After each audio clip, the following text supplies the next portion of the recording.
Welcome to another edition of Mass Mets and Mayhem. I am your host, Justin Harvey. You can find me on Twitter at JustinHarvey75. We decided we would jump on today and do a kind of quick show, but I think we all just had a whole lot of shit to say after last night. Crazy UFC 203 in my hometown of Cleveland, Ohio. Weird things happen. J-Man from The Last Real Heels has joined us. We sent Urban an invite too. Maybe he'll pop by. I know J-Man watched the fights. How's it going, J-Man? Oh man, it's going well, man. Punk got his ass whooped. Miacek looked like a fucking badass. Casey, I don't know what that guy's doing. Byron had his cat a few minutes ago. I like that, but he got rid of it. So he's back to just not bringing anything to the show. Hell, there he is. What's up, Byron? How you doing today? You actually watched the fights, Byron? You watched fights? I watched some of the fights. Billy and I watched them. We slept the whole. Thanks for turning my mic back on. At Byron Fever on Twitter and Snapchat and Instagram. Find us. We're there with cat pictures. I watched the fights. Big surprise. CM Punk. I'm ready to talk about that with expert analysis. All right. Well, speaking of expert analysis, Lucha Gringo, well, one of the Lucha Gringos is in the house. Casey Nielsen, what's up, brother? Hey, what's up, guys? I'm sorry I didn't watch the fight. I was like reading comic books and shit. It was this storyline about, it was called Necrotia X, and like the Black Queen brings all these dead mutants back to life, and I just want to have to fight all the dead people, and it was really engrossing and shit. But I did see Punk lose, so yeah. Damn, dude, I should have had you come to my place, except you live like 7,000 miles away. This is true. Well, yeah, I mean, let's get right into it, because the CM Punk thing, let's just talk about that off the bat, because we talked earlier last week, the weigh-in, he looked terrible, and I was thinking, okay, maybe CM's got some goods, maybe he's bringing something to the table, but, the weigh-in was making me think, shit, even if he is bringing something to the table, he's probably not going to win this fight. Guys going into weigh-ins looking like that is never, ever a good sign. And sure enough, he comes out, if you didn't see the fight, Mickey Gall rushes him like, I don't know, just went straight across the ring, right at him, took him down, beat him up, made him look awful for about 2 minutes, and then sank in the choke, and CM tapped like gym tap style. And if you don't know what a gym tap is you're rolling with your buddy, he gets you in something, he's got it in, you just tap. You just get out of it and you try again, you do something else. But dude, this is not the fucking gym. This is a goddamn UFC, man. You hold on to that thing for a while. It's the same thing that Sage Northcutt took some shit about. Like, when you're in the actual fight, and that only comes with training. If you haven't been in a bunch of actual fights, how do you know that? All he's been doing is rolling in the gym with these other guys. So he just fucking taps like a bitch, like, I don't know, the 2 minutes into the thing, and like the choke was barely in, and he's just like, just let me out of this. I'm done. I got nothing here. So that's kind of the blow-by-blow of the fight. What did you guys think of what was going on there? Well, I thought that Punk rushed him, he rushed him, started swinging, and just got taken down right away. Like he wasn't even guarding any part of his body, and he just got taken down. I saw him slip out of one. It looked like it was over at one point, but he slipped out of one chokehold, slipped out, when you go under the chin and under the elbow, J-Man. That was analysis, bro. Gall said after the fight, man, in the post-fight press conference, he said that he came in hot, so he shot for the double leg and just went that way. He wanted to show his striking, is what he said. I really think they got a potential huge star in their hands, man, because he kicked Punk's ass, and that was a huge deal. And he called out Sage. You talked about Sage a few seconds ago. He called that motherfucker out. He said he wanted to kick the spikes out of his hair or punch him out. So I'm for that. I'm not a huge Sage fan. So if Mickey Gall can build a career of beating all these guys with all this hype, that would be some good shit. Well, I mean, realistically, Sage is probably one of the few other guys that isn't too terribly deep in his experience level from Mickey at this point. It's probably the best call-out Mickey could have made, because I feel, as soon as the fight was over, I felt bad for Mickey Gall. I was like, that's great. Yeah, he beat the 1-0-0 guy who's in the UFC. Like, who else is there for him to fucking fight? You know? He beat him like he was supposed to beat him. Well, yes or no. I mean, look, the intrigue of this fight was when a guy who's an athlete of any kind comes in out of nowhere, you don't know. Like, Herschel Walker came into Strikeforce, and yeah, he was fighting a couple of tomato cans or whatever, but, Herschel Walker, in his 40s, was still a fucking phenomenal athlete, and he took it to those guys. He won 2 fights in Strikeforce out of nowhere because he went in, he did the training, he did the time, and he had his basic MMA down. I think CM Punk's probably got his basic MMA down, but the difference is that was Strikeforce for Herschel.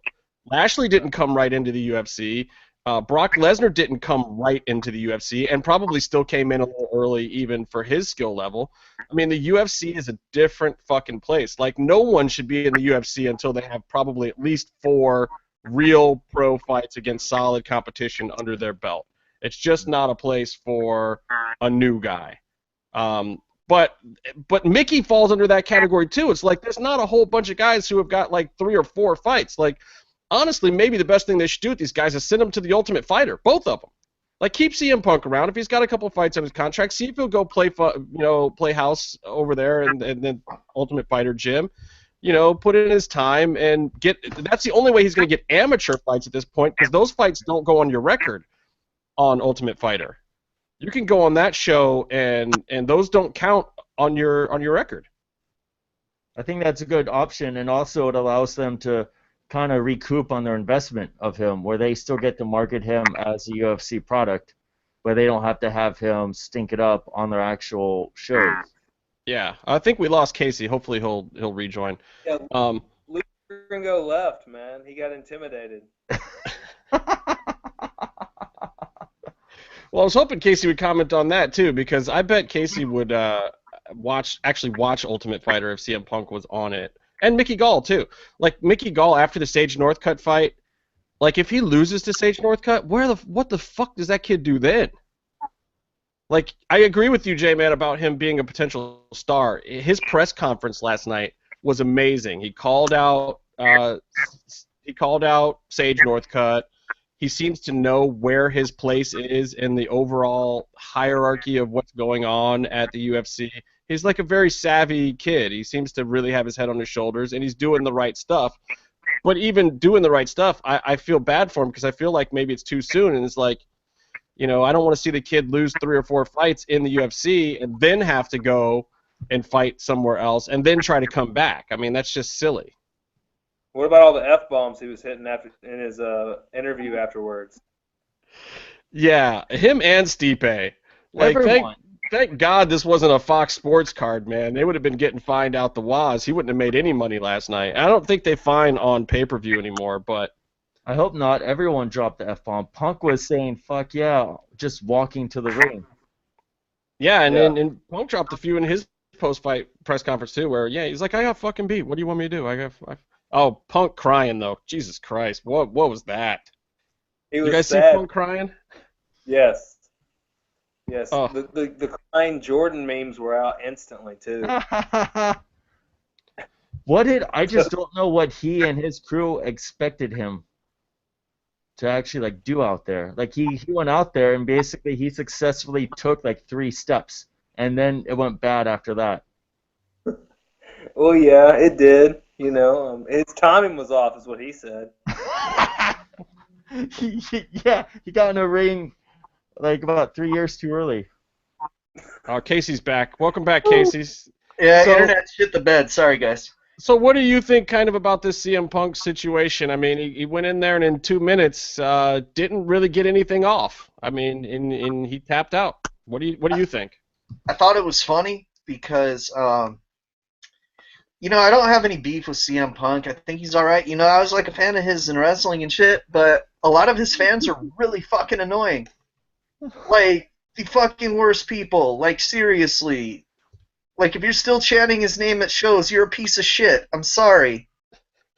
But Why's it gotta be like that? Casey, you just said you don't have a personal beef with him, but it sounds like you do. No, I have a beef with his fans, dude. It's like, okay, like Sheamus fucking sucks, right? Like, I fucking hate Sheamus. I don't care about his fans. I have a hard time believing they exist. But CM Punk's fans, I know they exist because they never shut the fuck up about it. So, True.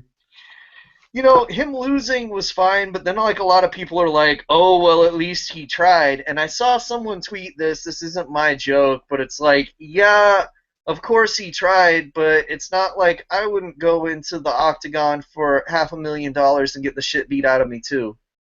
Yeah, he said that he was gonna do lower tier fights or amateur fights or something, but then he got the opportunity. Like this was given to him to do it. Like I think we all would take this opportunity. Right, Well, like so anyone would. is this Dana White's mistake then? I Yeah. mean, Dana was even the one who was like after the fight, like, yeah, I'm sure CM Punk will fight again. Don't know if it should be in the UFC or not. I mean, even Dana's saying that shit. It was like, it was your call, Dana. I wonder if Vince asked him to embarrass CM Punk for him. All I know is when they send Punk to Invicta, he's gonna do great. Oh, that's cool. That's cool. Cyborg will still smash him. He's got Yeah, no... she would fuck him up. But nah, Punk, put him on Ultimate Fighter like Justin said. It would be entertaining. It would get ratings because he would be a fucking asshole to everyone. And it would be hilarious. So yeah, go for that, dude. That would be great. Well, yeah, I get what a lot of people are saying. Like, you know, Kevin Cross yesterday was talking about how he respects Punk for just getting in there. And I think a lot of people who, especially who are wrestling fans, want to have that feeling of a little bit of love for him and respect of like, yeah, you know, thanks for trying and doing the whole thing, but it was a little sad, you know. It was just like he just really didn't entirely belong there, and I don't know that that's his fault. I mean, yeah, you take the paycheck, but at the same time, it's like, you know, I feel bad for the guys at Rufus Sport who obviously invested a ton of. Well, I don't feel so bad because I'm sure CM Punk paid everyone handsomely, but you know, they put a lot into the kid, and I think that they want. I shouldn't even call him a kid. He's almost my age. They wanted the guy to do good, but it just didn't. It didn't go his way this time, and it was kind of not a very good look in general. Like you wanted to see more than that. I want to know where all these tweets were when Bobby Lashley gasses out in the first round of punching someone, or Dave Bautista tries his hand at MMA. Well, here's the thing I will say about that is that officially I think ADR is better at MMA than CM Punk. Yeah. Yeah. He's also better at crying. Well, I'm going to work backwards. I'm going to go backwards. We can talk about this a little bit more, but I want to hit some of these other fights real quick, too. Let's go backwards down to the Jessica I, my homegirl from Cleveland, God bless her, oh my God, versus Betch Kohea. They got into it at the weigh-in, first of all, which was pretty amazing. I saw that. That was dope. Yeah. Yeah, they were pushing and shoving, and it got intense. And so I expected some fireworks from the fight. But I got to tell you, watching this fight, I was yelling at the TV at Jess I. It was like I never saw two chicks get in the ring that wanted it any less than those two in that fight. Like, you're both doing okay. It was questionably 1-1 coming out of the second round, and then they go in their third round, and nobody wants to take it. Nobody wants to win this fucking fight. Jess I is at home in Cleveland. Like, every person she's ever known in her whole fucking life that she cared about, I guarantee, was sitting in that damn arena. They're watching you. Your hometown crowd and your friends and family are watching you, and then you don't fucking go for it. She didn't, like, turn it up at all. She's, like, playing patty cake in there with Betch Kohea, who's a tough girl, like, not the top of the division like she thinks she is, but she's tough. And so's Jess. I mean, Jess was right on the verge of a Ronda Rousey fight until Miesha Tate beat her. And ever since then, she has just been a big backslide. Like, I don't know if she needs a shrink or what, but I was really disappointed. Like, you got to have more gumption than that if you want to win a fucking big fight in your hometown. Dude, her last fight was like that, too. Totally. Like, if you go back and watch the last Jessica I fight, because I remember making fun of you because she was from Cleveland on the show. So, yeah, like, that stuck out in my mind. just now. But dude, it sucks because it's kind of the same thing with Punk, man. Who gives a fuck if you lose as long as you look like a maniac when you do it? Like, Punk should have been, like, fucking choked out. Like, not even tapped, you know? Yeah, that would have been a good look for him. If he went out cold. There, you know? It's like, if you lose, you fucking lose. What's that, J-Man? Yeah, just straight pass out, you know, not tap out, you know, just go out to the, you know, get choked out like Casey was saying. That's what Punk should have done. I would have dug that. But, man, what about how mad the crowd was when Beth won? Yeah, well, they should be. I mean, like, nobody expected Jess to lose that fight, and she had several opportunities to win it. I mean, she phoned it in the third round when it's like, that's go time, girl. And I do gotta say that since this was on the free TV portion, did see it, Joe's gotta enunciate Betch a little bit better. Bitch Kohea. Yeah. Especially at the end of the fight during the interview, it really sounded like he said, "I'm here with Bitch." Oh yeah, he did. He flat out did. I don't care what anybody says. He's like, "I'm here with Bitch Kohea." And also Mark Hunt. Enunciate. Yeah, no, separate. Those are two separate words. Pause. Mark Hunt. Yes. Not Mar, cunt. Mark Hunt. You're terrible. What'd you think of Jess's fight, J-Man? Man, I thought it was a very close fight, but I thought Jessica won the fight, and I felt like you're saying, man. I felt like both these girls didn't want to overcommit themselves. They were both like shook or something, scared to scared to lose the fight. They were so scared to lose the fight they didn't want to fight, and that really you know kind of sucked the fun out of it. You know, I expected a lot more from it, but it was it was okay with especially with the after the fight. You know, the crowd booing and Beth dancing, and you know I always like it when people embrace the heel. And her and Fabricio both tonight were just fucking. They were getting booed so bad, and they were just playing it up so hard. I love that. Yeah, sometimes you just got to go with it, you know. Well, I was sad for Jess, and I don't know, man. Maybe a run in Invicta is good for her. Byron, did you see that fight? Which one? I didn't see the pre-fights. Okay, well we'll move into the main card for you then. The JoJo Calderwood and Jessica Andrade fight was another one of these moments where it was like, damn, I really, really wanted to see JoJo win. She's just such a sweetheart. She seems like the nicest person in the world. She's had her ups and downs, but she got fucking smothered. Yes, Jessica Andrade is a beast. I mean. It was totally one-sided to me. It was like it seemed like JoJo was in the wrong weight class or something. I didn't even know what was going on. Yeah, it was.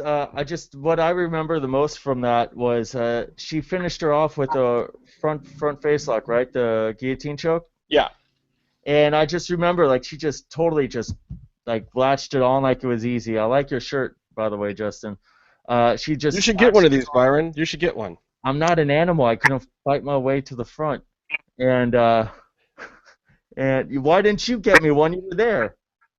I luckily grabbed a large in my size, and I didn't see any quadruple XLs.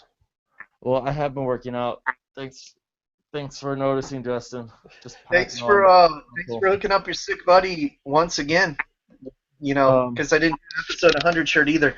Dude, we'll talk about that, man. It was a Lucha Clique feeding frenzy. Like, everyone in the Lucha Clique is total friends until there's a box of free shirts getting handed out in the middle of Beverly Hills. That shit We're all showing our shirts now? What's J-Man's got? Phoenix. Phoenix. Byron's got a Hamilton shirt on because Byron likes musicals. Hamilton. I love our country. Halloween 3, Season of the Witch, what up? Melty face, bitch. That's classic. JoJo Calderwood, Jessica Andrade, what'd you think, J-Man? Man, Joanne was like, she's so soft-spoken. She's like, you know, a Scottish girl you take on a date. She was so nice. Oh, shit, Urban just busted in. Oh, my God. But I was so heartbroken for her, man. But Andrade just killed her. She's dropped down, in the weight, and she looks like a fucking force to be reckoned with her power, and her wrestling was brutal. Her takedown, her strength, her ground game, it was all there. And I'd like to see her against Joanna. Yeah, I think I actually would like to see that fight now. I think that was the one good thing that came out of that moment was now I want to see if Joanna Champion can jump around and punch her in the face, or if she would get grounded out too. It'd be kind of interesting to see that. Yeah. That cut. Joanna fucking people up is biased, son. You're a big Joanna Champion fan, huh? Oh, 'cause she fucks people up. She's like a maniac, dude. That's amazing. Joanna Champion. What up, Urban? What's Urban. up? What are you doing on a Sunday afternoon, Urban? I just woke up from a nap, man.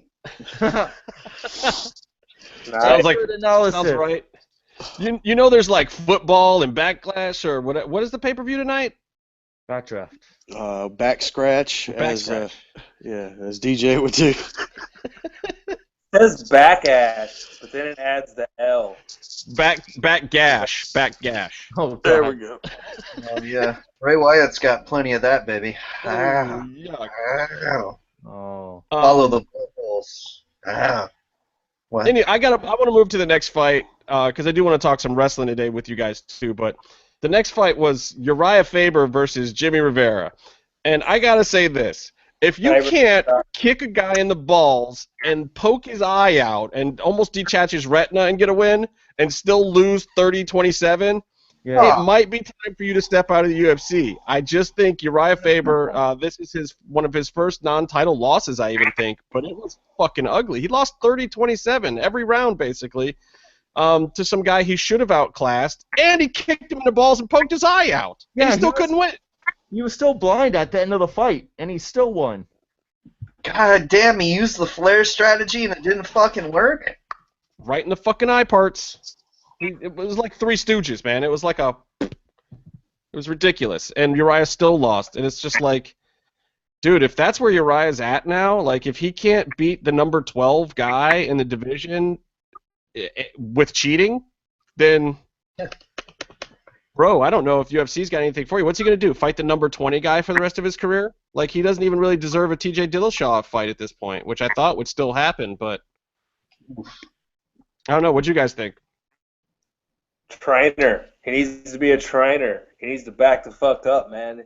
He's taking up all these fucking main card fights, and he's just, I don't know. At least I don't think anymore against the top guys.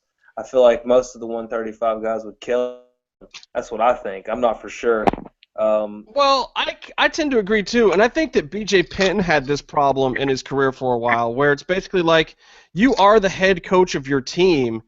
Who the fuck is cornering you? Like, he's got Master Tong over there, and he's got Justin Buchholz. Like, Justin Buchholz is a guy that he trained. What is Justin Buchholz going to tell him in the middle of a fight? And BJ Penn was having that problem for a while too, where it's like, now BJ's with Greg Jackson. That's somebody who BJ can look up to and respect. I feel like Uriah doesn't have that. Like, his camp is fine, but maybe he needs to train with somebody else himself. Like, because he doesn't have a coach in his own corner. He doesn't have himself in his corner for his fight. Get out of his comfort zone or something. Yeah. It was a little strange. It just felt like he didn't have the right game plan for that kid. And Jimmy Rivera's no joke, but Uriah still, with his experience and his pedigree, should be able to beat a guy like Jimmy Rivera. And if he can't, that division's no good for him, man. That's it. And going up to 45 ain't an option either. I think he'll get pieced up at 45. For sure. I don't know. Byron, what'd you think? I mean, I know you're don't watch a ton of MMA, but the California kid catching a beatdown, what'd you think? Well, I don't know these guys personally, but I did. It just felt like it wasn't that much fun of a fight to watch. You have the half stoppage with the eye gouge, and then you see like the guys asking how much longer the fight. You're like, oh, this guy just kind of wants to, like, he wants to sort of stretch it out just so he can finish. But like this guy, you're not asking how many more minutes left in the fight if you're ready to go. It's like, oh, I'm gonna watch a blind guy try and survive a fight, and then that's what he did, and then, he ended up winning, but still, it just kind of sucked. And the next fight also kind of sucked, and people were booing. It's just, I don't know. I feel like I got ripped off, except for seeing CM Punk get choked out because I had to leave before the main event, so I had to leave before the real fight. Dude. Oh, and that was probably the best fight of the night. Yeah. And fucking Byron is saying that he was not entertained by a fight with a shoot dick kick. That means that fight had to suck, man. Yeah, I mean, it was not like watching Worldwide Underground. It was not nearly as entertaining as the dick kicks that we're used to. Dick kick city, bitch. Anybody got anything else on Uriah? I mean, it was just not. It wasn't pay-per-view caliber. It was not a good fight. Yeah, it was very one-sided, and it was kind of sad. So, it's not something I want to talk about really. It was a very sad. I was a very big fan of I'm a fan of Uriah Faber, man. He used to have little, cornrows. I'm a fan of the guys with the cute hair, Looking like Kerry Von Erich and shit. Yeah. I migrate to guys like that, That's the kind of thing I dig, and the guy was just coming up short, man, hella short. Like, he looked like pretty short. And no pun intended, because everyone on Team Alpha Male comes up a little short. Yeah. What? All right, I got to talk about this clusterfuck of Travis Brown, Fabricio Verdum, whatever the fuck this was.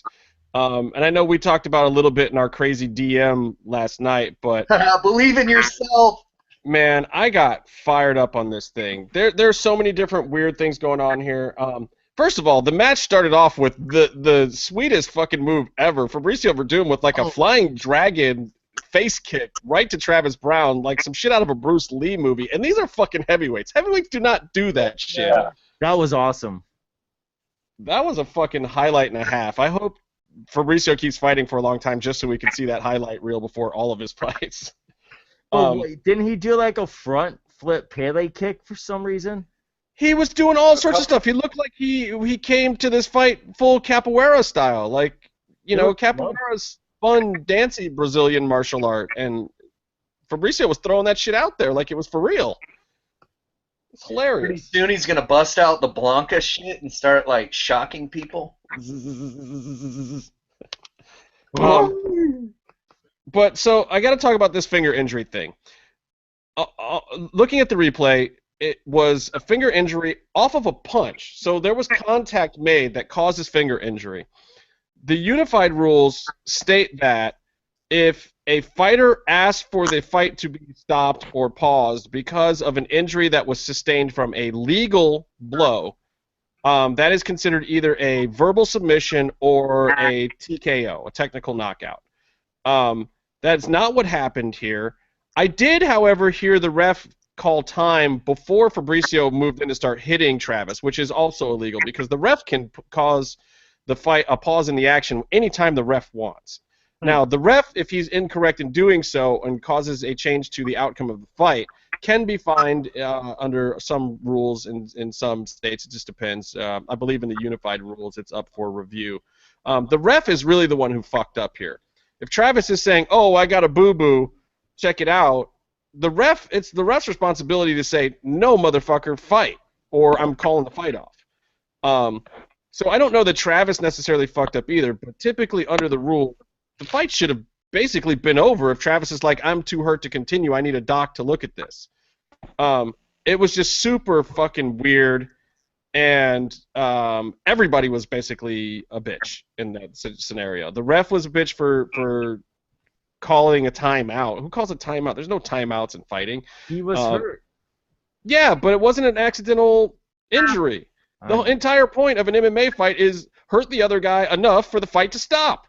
That's it. Those are the whole fucking list of rules. They do that in wrestling all the time, though, when you're like, "Oh, hold on a second, my knee hurts." And then the ref looks at you, and then that's when you cheap shot the other guy and win. Yeah, you do the timeout, and then you bag back, and then you punch him in the dick. Yeah, it's old school, man. He's going old school with it. That's pretty much exactly what happened. It was bullshit. And then so the fight continues, and this is another fight where Fabricio, you could tell he felt like he was clearly getting the better of Travis, but so he didn't try to finish the fight. And it's like, dude, I thought you're a motherfucker who wants a title shot. Put the fucking hands on this fool. Finish the goddamn fight. And then Travis Brown, Jesus Christ, he goes to his corner, and Edmund Taverdian, what the fuck is that guy talking about in the corner? You're supposed to be bringing the heart rate down to your fighter. You want him to fucking focus. You want to give him some pointers, like a few things, like a couple of things. These are fighters, guys. These are guys who get hit in the head for a living. You want to give him a couple of things like bring his heart rate down, tell him, okay, look, he's leading with his left. You want to circle around this way. You want to leg kick him. Give him a couple of suggestions. Edmund Tarverdian is in the corner like, bro, you gotta fucking smash his head, bro. I don't care what you do. You go in there, you kill this guy, you fuck him up, bro. That was it. Like, what kind of coaching is this? This is not a coach. It's a cheerleader at best. Travis Brown and Ronda Rousey both need to get the fuck out of that guy's camp. That guy has no business being in MMA if that's the advice he's given between rounds. So anyway, we go to the end of the fight. Fabricio Verdum wins. He's calling out the champ, blah, blah, blah, blah, blah. That's kind of the recap. Then Fabricio Verdum gets into it with Edmund Tarverdian. Edmund's saying some shit to Fabricio. Fabricio push kicks him in the chest. That's the one thing everybody in that whole arena wanted to do was push kick that fucking coach because he is a fucking idiot. Anyway, that's all I got to say about it. What do you guys think? You guys talk about it. When I saw the clip of him coaching, he didn't sound like the guy that tries to sell me cologne at the mall, but he does now. And bro, please, what's your favorite smell, bro? But stay out of the Galleria, apparently. I'm glad he got kicked. That was awesome. What the fuck is that, Byron? What kind of animal is that? It's a squirrel. Come on. Why is J-Man drinking the urine sample I sent him? Well, I thought the fight. What's up with the squirrel? Let's clear the air on the squirrel. Let's clear the air. We're just adding more and more people to the round table today. We need to get all the opinions and all the analysis. It was also what's an opinion? I like how it's just a fucking picture of Kazuya Mishima just fucking chilling. It was a good fight. They sucked. And then the guy with the broken hand couldn't punch. It was another fight where a guy who actually couldn't fight anymore was just trying to stand until the time was up. Yay. I like how he yells louder when he has a stuffed animal in front of his face. Well, I thought the fight was going to be a lot more, man. I expected a lot more competitive fight from these two. I thought Travis was going to do better. I've been a friend of his since he knocked out Struve, man. When he killed Struve. Hey, fuck you, man. Struve rules, god damn it. Yeah, but dude, when he knocked him out was amazing. You got to give it up for TB on that. That was good. I was so butthurt, dude. I still am. I love Struve so much. I love Struve too, man. Struve is such a fucking fighter, man. He always comes in there. He doesn't matter if his fucking lip is busted, split from one end to the other. He always fucking brings his fucking A game. And Travis knocked him out, and ever since then, I've always been kind of a fan of his. But he got killed, man. Wordham was doing all kinds of crazy shit, like we were saying, like you guys were saying. He was doing those front flip kicks, spinning kicks, heel kicks, everything. And I don't know if that's something that is going to be wise against Stipe, because we saw later that Stipe is a fucking killer. And yeah, but Stipe didn't beat Fedor, goddammit. True. I mean, Verdum has some fucking fights under his belt, man, and I've always liked Verdum. Like I said, I had him picked over Kane in that fight where nobody had Verdum, but then I also picked Stipe over Verdum later. So, I mean, Verdum's one of my favorite heavyweights out there, and he's a bit of a heel too. He's a bit of a clown. He's a jokester, and it's kind of easy to dislike Verdum, because I feel like he's just not taking it seriously. And even in that fight, he was dancing around and he didn't put him away. The guy's fucking hand is toast. He can't hit you at all. I really expected Verdum to beat the brakes off that dude. Like at that point, that's when you move in for the kill. Well, you got a jiu-jitsu guy doing fucking hurricane kicks and dragon punches. Of course he's not taking it seriously. Yeah. He's trying to set up the Hadouken. Hadouken! Oh, God. I was hoping he would kind of go more thing high kick. Dude, he's fucking like the best jiu-jitsu guy, and he's doing shit like that too. It's not fair, man. Stop being good at everything. Let Struve win. Fuck, us tall Scandinavians have to stick together. What are you trying to say, Casey, about grouping together with white people? Casey?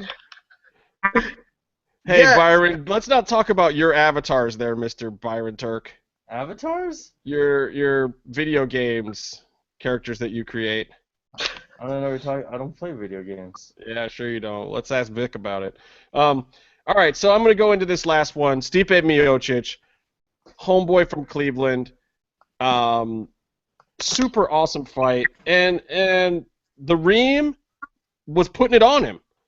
It was like, dude, that was a nail biter. The Cleveland Browns, we used to call them the cardiac kids back in the 80s because they would always have these fucking nail biter finishes, and they'd always be so close and on the verge. And, dude, I felt like I was being teleported back to my childhood of, fuck, here's our champion. He's going to lose it right here. He's going back and forth, and he's just not going to get it done. And I was scared shitless that this whole fight was just not going to go the way of Cleveland the whole time. And I was, I had people from Cleveland over the house, and we were watching it and all yelling at the TV and screaming at Stipe. And, dude, Reem hit him, and he went down. And Reem almost got that tap for a second. And I know Reem was a little delusional after the fight when he said, I felt him tap. He didn't tap. He had his fingers curled under. It was clearly not a tap. But it was exciting, man, to be a one-round fight. It was super fucking exciting. Then they got up, and Stipe looked like a new man, and he started putting it on Reem. And this just goes to show you, in the heavyweight division, man, you're one punch away from the belt sometimes. Reem was one punch away from that belt that whole fight, and Stipe just got it in there first. And once he got him on the ground and pounded him out, I was like, oh, my God, he's going to murder him. Get in there. Stop this fight. Stipe is a bad, bad motherfucker. Please make this stop, because I like Reem a lot. And Reem was hilarious, too. He was really gracious and nice to Cleveland the whole time. I bet he had a blast there. And I was saying this to my boys last night. They were like, really, you think Reem had a good time in Cleveland? I was like, yeah, because think about it. If you're Alistair Overeem, you walk into any place in Cleveland, as long as Stipe Miocic is not with you, you're a goddamn superhero. But if Stipe's with you, people are going to boo you. So, whatever. He got booed a little bit, but then the crowd goes crazy with the O-H-I-O. And I loved it. Hometown hero brings another one home for the good guys. Cleveland keeps the belt in a really, really exciting fight that honestly made the whole pay-per-view worth it, because everything else was just wackadoo. What'd you guys think? Let's start with J-Man, because I know you saw this fight. Man, I feel like Stipe is such a legit tough guy. He's like such a throwback to me. The guy, he kind of reminds me of like the old school UFC fighter, because he's not necessarily the most refined, but he's just so fucking tough, and he's got so much power. It's an awesome thing to watch, and him winning in his hometown, that was fucking epic. You can't top that. And he says he's gonna have that belt for a long time, and I somewhat believe him, because he seems to have, like, when Overeem hit him, Overeem's like the most decorated striker basically in UFC. Dude buckled, but still caught himself. He was still there, and it was definitely such a back and forth fight, and I enjoyed the shit out of it. And Stipe, man, that's a good guy. I'm rooting for that guy. I hope he keeps that belt for a long time, like he said. I hope so too, man. I mean, the dude still goes to work at his job at the firehouse. Yeah, Urban, what are you doing over there? Did you see any of these fights? Do you care about any of these fights? No. I didn't see He talk anything. about Backlash because he's a huge Randy Orton fan, and he is so upset that he's not going to be making the show tonight. Yeah, now what's Is he going on? not? J-Man, did you hear anything? Any of these rumors about Orton not being cleared to fight at Backlash or whatever? Is that a work? Does anybody know? I don't know. All I know is a month ago he was getting legit elbowed in the head by Brock Lesnar. So Razor Cabron knows. I bet he does. I bet he told people on his show 2 weeks ago why Randy Orton wasn't going to show up tonight. We saw it at the last pay-per-view. He got elbowed in the head until his head popped open by Brock Lesnar. That hurts. Right. So basically, you're saying it's a work then, Byron. That's what you're telling me. I'm saying he's not medically cleared to fight, and the last time I saw him, Brock Lesnar was actually hurting him. Yeah. I don't buy it. We'll see. It's only what? Shit, it's starting soon, isn't it? Is it already on? Show probably started 5 hours ago. No, like the show starts at 5, so it probably starts at 4. Fuck, I don't know. All right. Well, we'll see shortly. 30 minutes or so. I'm surprised that you're not cheering for your Ohio match of The Miz versus Dolph Ziggler. Yeah, baby, Cleveland, bringing it. Some Northeast Ohio boys. Yeah, they're legit probably like my 2 least favorite guys that aren't Sheamus. I like that. Oh, come on, man. The Miz, after he cut his promo on Daniel Bryan, you can't tell me that wasn't some fucking gold right there. You can't tell me he didn't call it like it really is. Like, look, everybody else here is a bunch of dumb motherfuckers. I'm the guy that doesn't get hurt. I show up for work. I get paid. I entertain the fans enough to still be here and sell a little bit of merchandise. I'm the franchise. Screw all of the rest of you guys. Like, how long was Daniel Bryan's career in WWE? And his wife is Maurice. Ugh. You're not Sting is the franchise. Look, let me tell you guys something. It doesn't matter how much you protect yourself. Seth Rollins is just gonna ruin your career anyway, eventually. So you might as well go all out, bro. That's why you stay in the mid card. Speaking of staying in the mid card, I just looked at Bray Wyatt's Twitter to see if he said anything about Randy Orton, and he didn't. He just said, "Freedom, yeah, you're free, man. As free as a bird in a cage." Hey, man. Sting is the best WCW champion, and before you can argue that with me, I have 1% battery left. I'm going to have to hop off. So, see how he does this to avoid I agree with you. It's better than Ron Simmons. Yeah, I agree with you while I have a belt behind me that doesn't say fucking Sting on it. What were you saying, J-Man? Ron Simmons is a strong potential first champion too. You know, that guy that was epic. That meant a lot of things. You know, him winning the title. But He did beat Vader. Oh what? shit. What? I have a question for you guys. Did anybody here know that Kevin Cross speaks Spanish? Yes, because you told us yesterday. Who are these people? How do they learn how to speak Spanish? Urban, what the fuck? Urban, you don't know how to speak Spanish, Urban? Dude, I felt Spanish in high school, and I haven't recovered since. Oh. People. So did Casey and Byron. That's how I got stuck with them.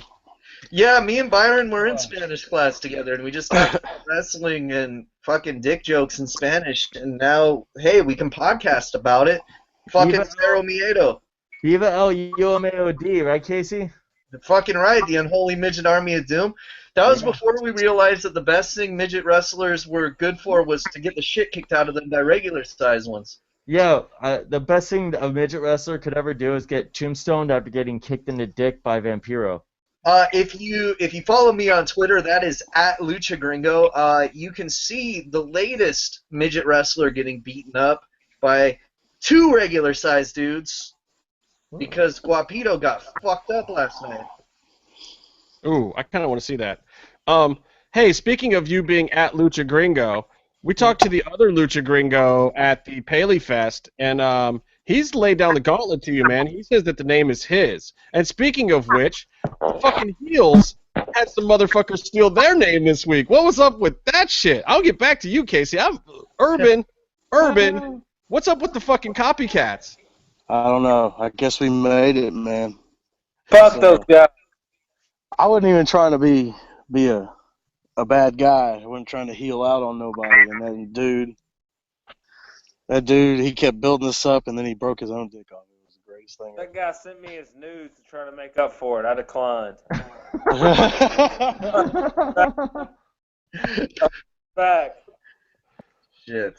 Well, it was funny. Oh. Did you notice it the same way I did? Like when you guys went live on Friday, when I was getting ready to head down to the Paleyfest, I did a search because I was like, oh, I don't know which Google account Urban's going to do this under, and I did a search for Last Real Heels, and those motherfuckers popped up. But I thought it was some old shit. Like, I thought it was some people that were gone. I didn't realize they were still doing shit now. Yeah. We looked good, didn't we? No, I don't know, man. I never vanity search, so it's not. I recommend it. I didn't exactly expect to find that. I found it when Casey or Byron sent a DM. So I think it was Byron. Yeah, it wasn't me. I just laughed when you guys were already like shitting on those people. oh yeah. Well, I mean, it's not like I did it too hardcore. 'Cause I know what it's like to have my name stolen. Yeah, well, back to you. So we talked to the other Lucha Gringo, and he was like, dude, I've been in this game since, AAA first came to Los Angeles. Like, I'm old school. I get that shit. He just put it out there, dude. Like, he's laying claim to it based on age alone. What's that have to do with the name you call yourself? Yeah, because L.A. Park's pretty old, but he's not allowed to call himself La Parka anymore, is he? Ooh, that's true. Yeah, not the best analogy, actually, because it's kind of fucked up, and I just compared myself to that piece of shit AAA Parka. Well, shit. I just put myself in a little bit of a pickle. You've been Lucha Gringo for decades, haven't you, Casey? At least 10 years, but I also am willing. I even told EV Dub, just put up the cage at the temple. We'll have a cage match for it. Winner gets the name, loser gets their head shaved. I think you guys should do that or something, man. I mean, I think the only way this could be settled is with violence in the temple. I mean, you guys are both there all the time. You guys are both on camera all the time. We watched episode 302, and you both got plenty of screen time. Though you were kind of off in the corner. Sitting by Dario's office has not been great for your screen time. No, but later in the season, which probably is going to be earlier in the season because they're combining so many episodes, we did move around a lot eventually. We did in season 3, and I kind of like that. What's that, Byron? We were in the episode. Everyone else except Casey in the front row. Yeah, it's because I was off to the side. I was chilling in Dario's office, touching the bowl, kind of scrubbing Cisco's blood off of it. Well, me and Urban were not in the episode because we were not there. I was at, I think almost every other weekend I was there at least one of the days, but I was not at either of the days that first weekend. Dude, I bet I look haggard. I bet I look haggard when I'm on TV. You gotta tell DJ to just find a stock clip of you to cut into like every show, just so you're always there. Yeah. Just like the same clip. I feel like I'm there all the time anyway. The other Lucha Gringo in the temple, I would be the heel because everyone likes that guy more than me, and he's a good dude. Oh, he's totally over. You're both over though, dude. I'm serious. Okay, so we gotta talk Paleyfest for a minute. We went to Paleyfest, and everyone is like, "Oh, hi Byron, hi Justin," and they're all like, "Where's Casey?" They're concerned for his safety. He's unstable. Is that what it is? I don't know, and I was like, he's just fucking #Smangry again. I don't know why he's not here. It's almost like the guy with the mask is a little unstable, isn't it? Something. I thought, but dude, you're totally over. I mean, everybody asks about you being there. But there's just so for people who don't know, me and Byron went to Beverly Hills. Yeah. And for some reason, the Paley Center thought it would be a good idea to invite half of the Lucha Clique to come to Beverly Hills, like a block away from Rodeo Drive, for real. I found cheap parking though, which I didn't think was going to happen. I thought I was going to pay more for parking than the admission cost to get into that thing, but I found cheap parking at Crate and Barrel. We met up there, dude. I don't even know if I can remember who all was there. Like, everybody was there. It was like Kevin Flynn, Josh Pillow, Robo was there. Mallory, Mary, Michael Rosas. Johnny Ace. Who? Johnny Ace. Yo, Johnny Ace. Front row Johnny. Hey, Well, guys, Johnny. guys. He looked like he was. Oh, this is entertaining and all, but tell Go me, ahead. was Brandon there? Yeah, Brandon was there too. Brandon was the homie. He didn't save us any damn seats. Yeah, that's true. Salty. Wow, Brandon, how you gonna tell us like, oh, dude, I'll be down there. We'll hook up. We'll hang, and then you don't even get us fucking seats, man. Me and Byron and How Jimmy. you gonna steal the last Real Heels theory? Me and Brandon Byron and Jimmy had to podcast. sit in the back. Friend of the podcast, you know, fuck, Brandon. But yeah, we sat with Jimmy. He was there. Well, I know I'm forgetting a bunch of people. Was Sting there? Mil Machetes was there. Machete, CJ De Niro, and Pops were there. Oh, yeah. Those guys rule. It was dope. There's a big picture that we took at the end too. Pillow was hilarious too, talking about how he finally got to the end of like our shortest episode. Yeah. And I told him we're gonna give him shout outs at like hour 3 of every episode now. Yeah, But what's up, Josh? he'll get to the end of this one because this one's not going to be too long. Anyway, the thing was very cool. So what they do, the Paleyfest, they basically take TV shows, and you can see these on Hulu. If you have Hulu, I think you can see the ones from last year, and then they're going to run all the ones from this year, including the Lucha Underground one. So if you have Hulu, you'll be able to actually check out the panel portion of it. What you won't get to see is the unaired or the not yet aired episode of Lucha Underground that we all got to watch, which was episode 302, that contains the WMD match and several awesome vignettes. And that's pretty much all I can say, is your mind is actually going to be blown. I think that some of the stuff that happened in this one might be more intriguing than the season premiere. I think so. It's part of one of the reasons why I wanted to do this podcast today, because I have a feeling our podcast, Last Real Heels, everybody's podcast is going to be chocked full of stuff later this week after everybody sees this episode again on Wednesday night at 8 p.m. on El Rey Network. No spoilers, but this episode has a combination of just put your face back on, Casey. It has a combination He's sweating of in there. just like absolutely incredible wrestling action. That's you know, it's the culmination of this story that's been brewing between Killshot and Marty from last season, and that's a huge deal. But then these vignettes are also like on their own. There's just so much massive story happening here that just blows your mind. Are you scratching your head on the tree, Urban? What? Scratching my back, bro. Oh. I'm trying not to get Zika out here. It's freaking Mosquito City. That's country boy style, man. You just do it. You scratch it whatever you can. Basically, this episode, Lucha Underground is just outclassing every other wrestling television program at every aspect of putting out a wrestling television program. It's not even wrestling. I mean, even just the camera work already in the second episode, you're seeing Lucha Underground evolve again. Like the first episode, it was like everyone showed up and they kind of did what they had been doing the last season or whatever. This episode, there's new camera angles, there's a new look to it. Like it's different, and maybe it's just because I was seeing it on the big screen, but I was seriously impressed. And I don't think it's any spoiler to say, because DJ has been saying it himself everywhere, that this WMD match is like, if Killshot and Marty weren't already at the top of your radar as two of the best up-and-coming guys in all of professional wrestling, after this match, they will clearly be in your top 10, I think. If you're do not miss this match, no matter what you do. I remember at the end of season 2, we were watching stuff live, and we knew, you could tell that there's the dog tags thing, and at Ultimo Luchados, Killshot and Marty fought, but there wasn't a resolution to the dog tags, and that was just, I remember we really, really wanted something to happen with that, and then when we showed up when this was being taped, and we saw that this match was going to happen, we just got so excited. Like, it's something we had been waiting for, and all I could say is, at the end of it, you will not be disappointed. Yeah, I mean, I wasn't disappointed at the end of this either, because I got to get my mark photo with Evie Dub. Yeah. Welcome to the club. Welcome to the club.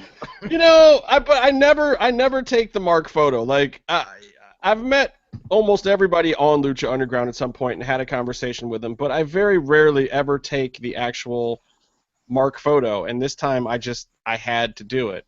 And I feel like it was the right call because I got the T-shirt afterwards. Did he charge you $50? I think Byron paid for the photo op. It's nice. Man. There's a couple I just handsome gave him my guys. PayPal login info. That's all. Oh. He just financed. You just greenlit season 4. You just paid for a whole bunch of shit you don't know about, dude. I could pay for like the first commercial break of an There you episode, go. maybe. So we also got to see an episode of From Dusk Till Dawn, which was pretty cool. I haven't seen it since the first season. I'm definitely going to go back and watch it now. It's a pretty cool show. Casey, you would have fucking loved it. The episode was directed by Robert Rodriguez. It was gory as hell. It had more It was F-bombs than a Porky's movie. I have a listener question. Yeah. Who is the dude living in the plywood fallout shelter with the Christmas lights? Pretty dope. That's from Axe Bomber Magazine. That was J-Man of The Last Real Heels. And Axe Bomber Magazine, he's probably your neighbor. I think he's prepping for his episode of Doomsday Preppers. Yes. That's pretty sweet. I called it the Money in the Bank fuck dungeon when you guys were recording the other episode because the ladder was hanging there. I think it's pretty good. You don't want to win that case, and you definitely don't want to cash that shit in, son. But don't forget to catch the next episode of The Last Real Heels. We're going to have a ladder match, man. Oh, God. Urban, are you gonna do another video podcast? Ever? Probably not. Oh God. Probably not. Can you wear the Tasmaniac makeup for us just once? Oh, God. I didn't think that was that bad, by the way, Urban. I think a lot of people enjoyed seeing you on YouTube as well. It was fun. I watched the whole fucking thing. Yeah, Oh, and my your Dr. goodness. Claw is so much better when you actually get to see somebody do it. Come on, give us a next time, Gadget. Next time, Gadget. So classic. Yeah, that was good, dude. Oh.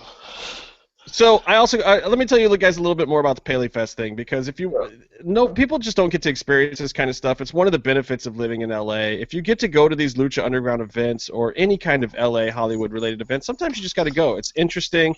The rest of the world just doesn't get to do this shit. Nope. Dario Cueto gets introduced by the president of the network, and he comes out and cuts like the best promo I've ever seen him cut. It was like better than the shit at the temple. He comes out and he basically tells the whole audience to tighten their buttholes and get ready for episode 302. It was the most amazing. I think Mil Machetes has a little piece of it posted. I have the whole thing. You have the whole thing? You didn't post it, though. No. I don't know if you can post it. I don't know. I don't know what the rules are. But Mil posted some of it. Did you sign an NDA at the Paleyfest? No, nobody signed anything. I mean, given we can't reveal anything about the episode because of the NDAs that we signed to go to the temple. True that. But yeah, I don't know anything about the Paleyfest stuff. Anyway, Dario cut the most amazing promo beforehand, which was really cool, and introduced the episode, and then he was out of there. And then the panel came out afterwards. The panel was Evie Dub, DJ, Skip, Marty Elias, then Katrina, Taya, Phoenix, and Dorian Roldan. They started off. Was that uncomfortable or fucking what, dude? I'll get to that because I was weirded out by it, but nobody else seemed to be weirded out by it. So maybe there's nothing to be weirded by. Evie Dub talked first, kind of gave the history of the show and some of the rundown, which was interesting to hear. You know, I've heard some of it before, but he really talked about like the formation of the show and getting the call because he had done some tough enough stuff and he was kind of in the Burnett camp, but that Dorian had reached out to Burnett and Rodriguez was involved and whatever, and they really were trying to find a way to not only bring AAA to America, but really to Americanize a separate AAA style product. That was really kind of the initial goal. Like we all kind of knew that, but it was interesting to hear them talking about it, especially with Dorian and Evie Dub there, because I've never heard Evie Dub talk about it in the presence of Dorian before. And I think that kind of made it a little bit of a different explanation than you might get if you're just talking to Evie Dub or vice versa. So I thought it was cool. Melissa, by the way, was there. She introduced the panel, and then she didn't have to do anything else, but she got to do her regular introductions of everybody. Did she botch any of them? No, I don't know why you guys think that. She does not botch. She's solid. She's a solid worker. I think Yeah, Casey's just on so is Sin Cara. hallucinogens. Now, it's funny. I barely remember what DJ said, of all people, because I have so much of the Heels interview with DJ in my mind right now that I don't remember what he said in the Heels interview or what he said on stage. It's like all kind of muddled together. Byron, was he talking about AR Fox at this, or was that on your show, Urban? That was on our show. They mentioned AR Fox. They kind of mentioned a little bit, but I think they just more or less were acknowledging him. And I also saw him talk on that other podcast too. So I have like 3 DJ interviews in my head. Well, DJ was certainly been putting over AR Fox pretty much everywhere as somebody to watch this season. So How can you not, dude? He's so fucking awesome. Oh, God, I wish we could talk about it. Jesus. I think they mentioned that they were wanting him from season 1. Right. So they're very happy to have him for season 3. And when we watch the episodes and we see what happens, we are also going to be very happy. Well, and DJ did get a little into, like, storyline-wise, that things are going to be a lot more off the hook. They're moving things forward for real now, like we kind of expected in season 2, but season 3 is where it's on. And season 2 was more of, like, season 1.5 in writing, whereas season 3 is really going to move the ball. So I'm excited for that. DJ's pretty good about not giving spoilers, but you could tell he was really excited about certain stuff. Obviously, he's as excited about the AR Fox stuff as we are because he can't contain himself talking about it. Dorian also talked about the creation of Lucha Underground, and he was saying how they wanted to break into the American market, which was pretty interesting. And he talked about, Vampiro kind of jumped in and talked about knowing Dorian since AAA first came to LA with that one big event back in, God, I don't even remember when that was. Was that 93 or something? 92, 93 maybe? Somewhere around there. Early 90s. Yeah, I mean, it was a big deal, too, and it kind of exposed the whole world to Lucha Libre. In fact, I think that was the first time I really knew anything about Lucha Libre.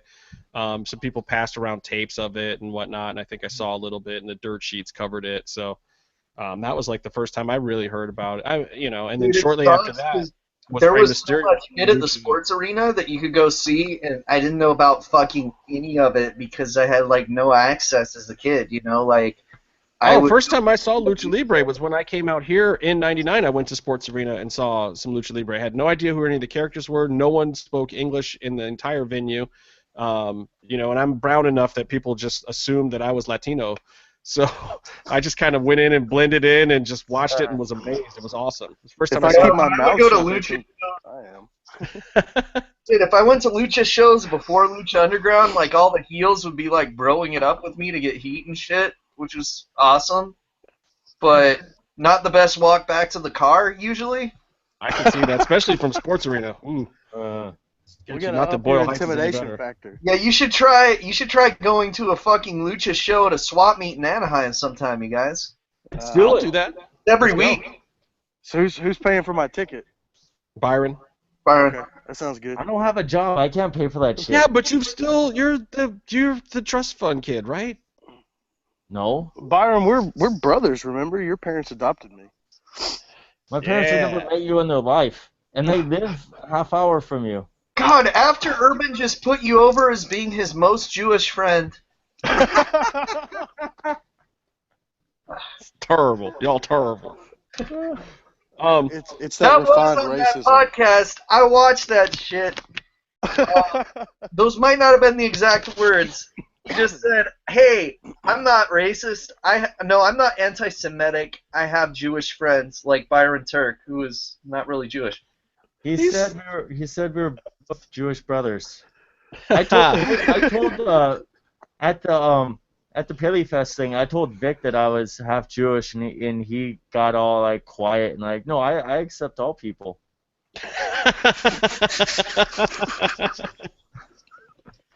That's amazing. Why don't you tell everyone why you had to tell Vic you're half Jewish, Byron? Yeah, what's up with that? What was on that game system you did? We were just talking video games. Mm-hmm. You all play video games. Urban, you have a pen in your ear. Yeah, Yeah. nice way to, I'll distract it back to the topic for you. Because there was a moment in the middle that I thought was really awesome. Katrina talked for a little bit about her character. A lot of the stuff you probably heard her say other places. She was definitely on point, though. They looked a little worried like she was going to drop a spoiler by accident or something, but Katrina's been on point in all the interviews I've seen her in, and she did great. Then they went to Taya. Taya talked briefly, and then Vamp jumped in and put her over in a way that really, it got me, man. Like, I was like, damn. Vamp was talking about her sleep on the floors and when she first came to Mexico and how hard it was for her and how this was a girl who, was 2 countries away from home and just down in Mexico making it happen and wouldn't quit, put up with everybody's shit, and really made something out of herself, and that she deserved everything that she has right now. And I can't even do it justice, what Vamp did. Like, Vamp just finds those moments, like, half the time he was stuttering and tripping over his words and had no clue what to say, but then all of a sudden, Vamp comes out with this, like, eloquent, heartfelt speech from nowhere that you could tell he just really felt, and he put Taya over. She wasn't expecting it. She starts crying. It was like...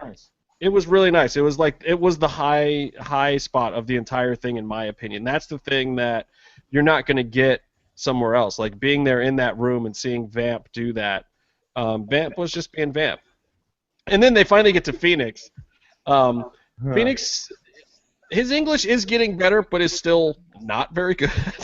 And he was trying to speak in English. I almost wish he had just spoken in Spanish and had Dorian translate or something, or Taya. But he spoke in English, and he said, how proud he was that he had been the Lucha Underground champ, that he'd been the Gift of the Gods champ, and now the Trios champ, how much he loved the crowd, and animo. That's good, dude. The time I talked to Phoenix was in English, too. But Phoenix also said that he's accomplished so much as far as his dreams, wanting to become a luchador from when he was a kid. Like, that he's been able to wrestle with or against Rey Mysterio, who's someone who he idolized growing up. Like, a lot of stuff like that. And like Vampiro, as a kid, he was watching Vampiro on TV. And so he also added just how great Lucha Underground has been for making his dreams come true. And it was cool because, like, seeing Phoenix be the one masked luchador to show up and represent Lucha Underground on American soil. They paid for him to come up, even though he's in San Diego now. It was really cool that they picked him, and he won our poll as Technico of the Year for Lucha Underground, and I'm starting to see it now. It's like there's something about Phoenix, like he is going to be the next face of Lucha Libre, possibly. Now, getting to what we were talking about at the very beginning of this, it was fucking weird to see him sitting next to Dorian, to me. Like, and other people were explaining it to me. I think it was all you guys really that was explaining it to me, that Dorian's connections with AAA may not be what they used to be. But, if you don't know, Phoenix right now is basically on the outs with AAA. Like, their situation is not good. He's not buddy-buddy with AAA right now. Yeah, if you guys want to hear a little more about it, listen to our last podcast where I get a little hot about the situation. Yeah, and so to walk into this, and they're sitting right next to each other. And then here's the weirdest part. So Phoenix does that little spiel, and then Dorian puts him over. Dorian is just like, Phoenix is one of the first guys we thought of, that his style would probably even be better in America, and that he could really represent Lucha Libre in this new product we were doing, and that Phoenix deserved it and was the first guy that was absolutely going to be in Lucha Underground. He was our first selection of a person to put in this, and he was a part of this from day one. And Dorian put him over so huge, and we're just all like, what just happened? Welcome to America. I don't know what's going on there, but you heard it here. You'll hear it on the Paleyfest thing. Dorian's putting over Phoenix. They seem, at least publicly, like they're in a good place, and Phoenix doesn't appear to be going anywhere as far as Lucha Underground is concerned. So the rumors of, if you cross Dorian in Mexico, you're going to have trouble in the States, may not be true, people. I don't think it was him with the threats. I think it was the other Roll-Dons that put themselves in halls of fame. That that were throwing those threats out there, but that's just a hunch that I have. Well, but so how does that work for Dorian though? Like, isn't Dorian catching heat for this kind of shit? Yeah, dude, if you listen to Conan's podcast, you'll hear a fucking shitload of it. A lot of it from Conan's position. Basically, the way I think that it is that Dorian wants to do shit, but his hands are tied because everyone goes over his head to the other Roldans and gets shit done. And they have their guys that they like, and they're not people that are cool like Pentagon. They're people like fucking Fake La Parka and like Blue Demon Jr. and shit. And, you know, hey, every promoter's got their guys. That shit happens. Right. I just wish it was my guys that were their guys so that I could see them, like, not leave the promotion and not drop titles and shit like that. Well, the end of the show was strange. Vamp clearly didn't want to go. He was like, you guys flew me all the way the fuck out here from Canada for this? Like, for 10 minutes of talking or whatever? Then it was longer than that. It was probably over an hour roundtable. So then the host, who barely said anything the whole time, he didn't really have to, was just like, well, take us out, Vamp. What do you want to say? Vamp starts, he's like, all right, well, you guys know the Lucha Anthem. So the whole room just breaks into the Olay chant. And it was crazy. Like, you know, don't invite the Lucha Clique to Beverly Hills if you expect us to be fucking civilized. And then afterwards, were there people hanging in the drinking? lobby. Yeah, well, they had wine and stuff, and some people who didn't want wine went down the street for beers during the reception hour. We were rowdy. We were Yes. chanting at the episode, at the screen. Yeah, I mean, we did the same thing at the president of the network. He came to the Lucha Underground season 2 finale at screening, so he knew what we were about. Like, I think he was ready for it this time. Yeah. But like the Paleyfest people were like, what the fuck? And then they have full security at this place. Afterwards, we're just all standing in the lobby. They don't know how to ask anybody to leave or anything. We're taking giant group photos with like 30 people in the Lucha Clique. People are just hanging out, whatever, you know, trying to see if Famous B or whoever who was around might come out and say hi. But they all went out the red carpet entrance. Then Evie Dub eventually came out. Well, actually, even before Evie Dub came out, basically security had to start turning off lights to get anybody to leave. And these security guards looked like they were in fear for their lives. Like, we don't do this here. Like, we're used to stodgy Hollywood types in this place. Yeah. Supposed to be classy people. Oh, so then they turn the lights out and we just spill onto the streets in Beverly Hills, and it's just a gang of dudes in wrestling shirts standing around outside the Paley Center in the middle of Beverly Hills, acting all loud. And Evie Dub finally came out. I don't know if they sent him out. They might have been like, dude, these are your people. You need to get them the fuck out of here if you want to stay on the air. Wow. I don't know. That's good. That's good. I'm gonna get off here, boys. I think we all are. I gotta get going. Yeah. Anybody got anything Let's else watch to say? some wrestling, gents. Let's go watch some Backlash, live tweet some WW, as I like to call it, WW. Eh. Next time, Gadget. Next time. All right, boys. To everybody who was down there. Oh, and Carlos too. I think he was down there. God, who all? I feel like I'm forgetting people. Michael, Mallory, Mario. Did I say Mario? Robo. Crystal was there. What's up to everybody who was there? So anyway, that's it for all of us. Until next time, stay calm and stay in the mix.